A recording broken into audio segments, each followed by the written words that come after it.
There's a moment after a breakup where everything goes completely silent, not peaceful silence, the kind of silence that screams. And in that silence, most men do one of two things. They run from it or they collapse inside it. But there's a third option, one almost nobody talks about, and it requires something most people will never have the courage to do.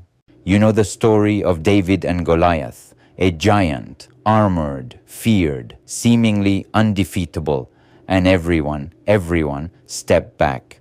Because when something that massive stands in front of you, the instinct is to retreat, to find a way around it, to avoid its path entirely. A breakup is your Goliath, not the person who left, not the relationship that ended, the pain, the disconnection, the silence where their voice used to be. That is the giant now standing in your path.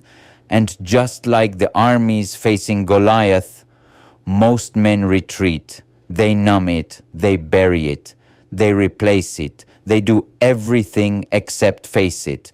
But here's what nobody tells you about Goliath. He's not actually your enemy. He's a signal. The breakup didn't happen to destroy you. It happened to redirect you, violently, painfully, necessarily, back to yourself.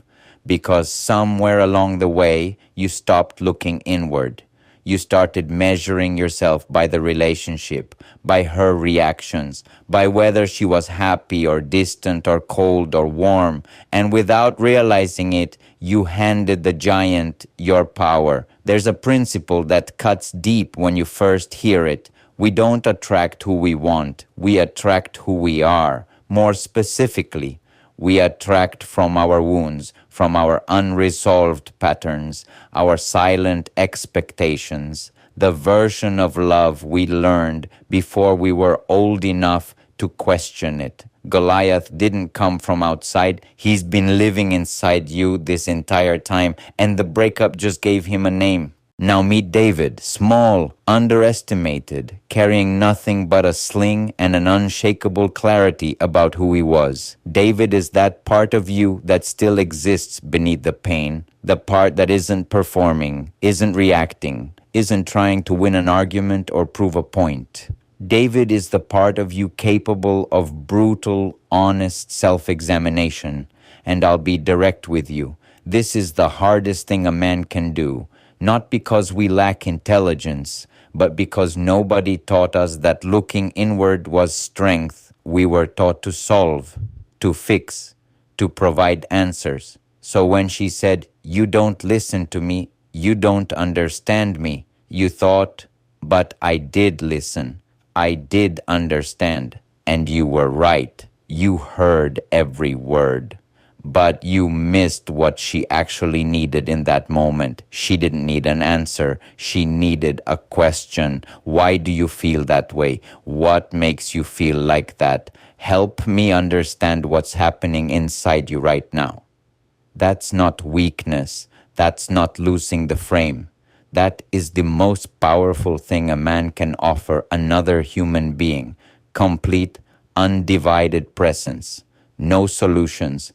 No corrections, no rationalizing her experience through your lens. Just, I'm here. I'm listening. Tell me more. I know this because I lived it. I was there in that exact moment. And I understood it too late. And that understanding, as painful as it was, became the stone in my sling. So here's what David does that Goliath never could. He stops. He looks inward. And he asks the questions nobody else will ask him. What patterns keep repeating in my relationships? What did I expect from her that I never actually communicated? Where did I confuse love with control, presence with possession, silence with strength? This is the self-evaluation Goliath was blocking. The pain, the distance, the disconnection. They weren't punishments. They were the universe clearing the path so you could finally stand in front of yourself. And here's what you find when you do that work honestly. You find the behavioral patterns you inherited, not chose. You find the emotional vocabulary you were never given. You find a man who wanted to love well but didn't have the tools. That man deserves your compassion before your judgment. But he also deserves your honesty, because the moment you identify the pattern, you break its power. You cannot change what you refuse to see, but what you see clearly, you can transform completely. This is where David defeats Goliath, not by becoming harder, by becoming more honest, by developing the capacity to sit with someone else's pain without immediately trying to fix it, by learning that mastering your reactions is more powerful than winning any argument, by understanding that the differences between how men and women process emotion aren't flaws to fight, they're dynamics to understand.